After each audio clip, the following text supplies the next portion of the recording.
Hello, এত রাতে phone দিছিস কেন? তোর কণ্ঠ শুনতে মন চেয়েছে যে ফোন দিছি। এত রাতে ফোন কথা বলাটা অনেক বড় প্রবলেম, বুঝতেছিস না? এখন জিসান দেখে ফেললে ডিভোর্স দিবে দেখ, তুই ওরে ডিভোর্স দিবি, ডিভোর্স দিয়ে আমার কাছে আসবে, বুঝছিস না? কি বুঝতেছিস তুই?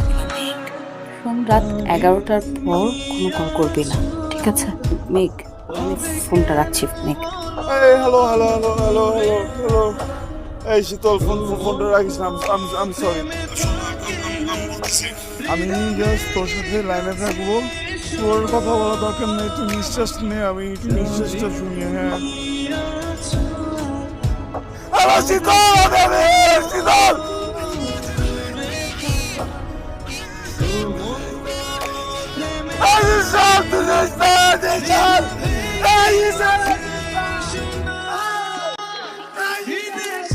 তুই তো সবই শুনছিস না? আমি তো অনেকবার না করলাম, বারবার না করলাম, তারপরও আমার কনসেন্ট ছাড়া লোকটা অলওয়েজ ডেসপারেট। যতই না করি সে কখন আমার কথা শুনে না, কাউকে শুনলো না। আমার ভালোবাসার মানুষটা ইচ্ছার বিরুদ্ধে যা যা করতেছি এটা নিতে পারতেছি না। তুই চলে আমার কাছে, আমি তোকে অনেক সুন্দর একটা জায়গা নিয়ে যাবো।